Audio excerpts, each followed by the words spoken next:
Thank you, Mr. Chairman. Secretary Colby, first of all, thank you for joining us today. I sincerely appreciate the attention you and your team have paid to the simultaneity problem in the National Defense Strategy. The simultaneity problem is the fact that in the event the United States is engaged in hostilities with one of our adversaries, other adversaries and other theaters will likely initiate hostilities with us and seek to press their advantage in their region or theater after U.S. forces are committed elsewhere. You and your team seem acutely aware of that problem. I also appreciate that the department is trying to maintain deterrence in multiple theaters with finite resources, and that protecting our interests in the Western Pacific must be the priority in the face of the existential threat posed by the CCP. That's the background for my questions.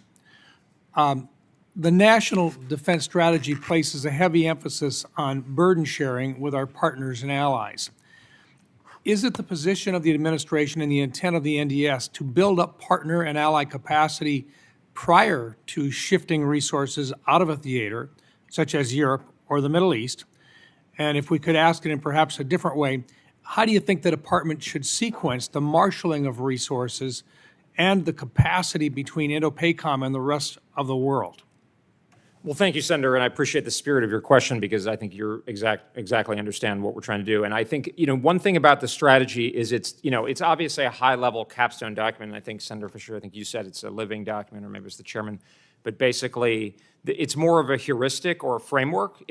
Obviously the publication is a point in time, but the idea is it should be adaptive to events like it came out before Operation Epic Fury, but I think it accounts and anticipates for it. So I think what I would say, sir, to your point is we are trying to get to the best point where everybody is in the right position to deter, obviously, ideally, and if necessary, to fight effectively for denial as soon as possible, and certainly within the window of any potential danger.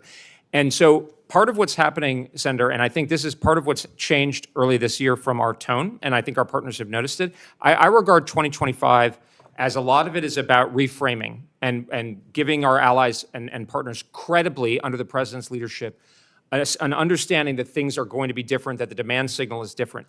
And a lot of that was a hypothesis whether they would change and whether they would register. And I think what we've seen over the course of 2025 is that they are not fighting this scenario. So in Europe, I was just there at the DEFMIN. You have countries like Germany, Poland, Finland, Sweden, Norway, et cetera, Netherlands. Netherlands is now raising the retirement age, according to what I'm told, to 70 in order to fund their defense buildup. So they are actually doing what we've been asking. And so the change in tone is because actually things have now adapted. Now it's more this get down to business. And that's when it becomes, Senator, to answer your question directly, more a matter of how do we deal with a transition in a situation in which, as the President said yesterday, there are areas where we would like to be in a different place than we are. And that's where we want to take the conversation. I am confident that together across the Department of War and our very capable allies and partners, we can do that. But it's very important to send a clear signal that this is not a joke. This is not a recipe for more lassitude by our allies. And I think that's happened. Okay.